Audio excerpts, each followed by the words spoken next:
Show పైన చాలా కేసులు ఉన్నాయంట. ఏం కేసులు అన్న? మర్డర్ కేసులు, బెదిరించిన కేసులు. అంటే ఖాళీ టైంలో అవి కూడా చేస్తుంటారా? అంటే బిజినెస్ లేనప్పుడు. ఇక అది కొత్తగా పెట్టుకోవాలి, నేను డ్యూటీ కొత్తగా పెట్టుకోవాలి. రోజుకొకని సుపారీ తీసుకొని ఖతం చేసుడు. నాకు అలాంటివి అలవాట్లేవు అన్న. గసంటి ఉంటే గిసంటి దానికి ఎందుకు వస్తుండే? ఎంచక్క అవే చేసుకుంటుండే, కబ్జాల మీద కూర్చుండే, ఆని బెదిరించుడు, ఇన్ని బెదిరించుడు, 4 రూపాయలు తినుడు, గదే బతుకుతుండే. ఒక్క పోలీస్ స్టేషన్ లో కేసు చూపెట్టు, నేను గులాం అయిపోతా. ఒక్క పోలీస్ స్టేషన్ చుట్టుపక్కల ఎఫ్ఐఆర్ క్లోజ్ అయినా కానీ హిస్టరీ ఉంటది కదా పోలీస్ స్టేషన్ లో. ఈ చుట్టుపక్కల 6-7 పోలీస్ స్టేషన్లు ఉంటాయి. నార్సింగ్ నుంచి తీసుకొని మైదిపట్నం తీసుకొని ఫిలిం తీసుకొని గోల్కొండ చుట్టుముట్ట దోలాడుకో. ఒక్క కేసు దొరికింది అనుకో, నేను నీకు గులాం అయిపోతా. లంగరోజు అయినా కానీ నీకు మైదిపట్నం దాకా చెప్పినా కదా అన్న. మైదిపట్నం దాకా మా జూన్ వస్తుంది. ఈ చుట్టుపక్కల నీకు ఏ పిఎస్ లో ఒక కేసు తీసుకో, నేను నీకు గులాం. ఎట్లా వచ్చింది మన పేరు తల్వార్ శివ అని పేరు? ఎట్లా వచ్చింది తల్వార్ శివ పేరు? అంటే ఇప్పుడు నువ్వు కేసు అన్నావు కదా, ఆ కేసు కాలేదు అది. ఇట్లనే మా ఫ్రెండ్ వాళ్ళ సిస్టర్ బరాత్లో అప్పుడు తల్వార్ దింపనీకి వాళ్ళ అన్న నాకు ఇచ్చిండు. నాకు ఆడనీకే రాలేదు. ఇచ్చిన ఆయనకే నేను చేర్పడబెట్టిన. తల్వార్ దింపినావా?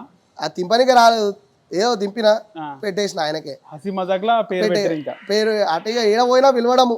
అప్పటికి పోలీస్ స్టేషన్ తీసుకెళ్ళిరు, కూర్చోబెట్టి అడగడం జరిగింది. అడిగే లోపల మా పెద్ద మనిషి రావడము, మా ఓడాడు నా కొడుకే ఆట ఆడి అది తలిగింది. అయితే ఏమైంది, మేమేమైనా కంప్లైంట్ ఇచ్చినామా, ఎందుకు తొలికొచ్చిరు అని చెప్పి రుబాబుగా నన్ను తీసుకురావడం జరిగింది. ఒక కేసు లేదు, ఏం లేదు. ఆ విషయంలో ఇప్పటికీ ఎక్కడైనా బర్త్డేకి పోయినా ఎక్కడికైనా పోయినా ఆ తల్వార్ కేసులో కేసు కాకుండా బయటకు వచ్చిన శివోలు అంటే ఈయన తల్వార్ శివ ఆ పేరు అక్కడి నుంచి వచ్చింది. ఈ ఆ పేరుని పడగొట్టకుండా, తిండికి పడేయకుండా, ఆ పేరుని నిలబెట్టుకున్నా, దాంట్లో పోదరాయేషన్ కూడా యాడ్ అయ్యింది. అన్ని కలిపి ఆ పేరుని ఇప్పుడు మార్కెట్లో నిలబెట్టుకున్నాం. రీసెంట్ గా మీరు ఏదో ల్యాండ్ కొన్నారంట, జాగా కొన్నారా? ల్యాండ్ అయితే ఏం కొనలే నా, దేవుని దయ అయితే ఈ సంవత్సరం అయినా కొందామని. ఓకే. ఓనిల్ ఉందా శివకి? ఉంది, ఓనిల్ ఉంది. ఎప్పుడు కొన్నారు అది? అది దగ్గర అంటే డాడీ వాళ్ళదా మీరు కొన్నది? డాడీ కొన్నాడు. ఓకే. 14 సంవత్సరాలు అవుతుంది. ఇక్కడనే కొన్నాడు, షేక్పేటలోనే కొన్నాడు. 14 సంవత్సరాలు అవుతుంది. మీరు పోతరాజు వేషం వేసినప్పుడు ఎప్పుడన్నా పడిపోవడం అంటే తాగి పడిపోవడం కాదు, నార్మల్ గానే పోతరాజు వేషంలో ఇప్పటిదాకా నాకు తెలిసి ఏ రోజు నేను పడిపోలే. పోతరాజు వేషం గజ్జ కట్టినానంటే ఇట్లా నా పేల హార్మోన్స్ అనేది ఇట్లా రక్తం అనేది ఇట్లా వస్తుంటది.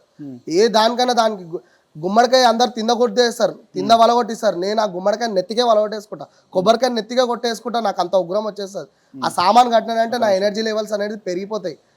కానీ ఏ రోజు పడిపోలే. సామాన్ ఇప్పినాక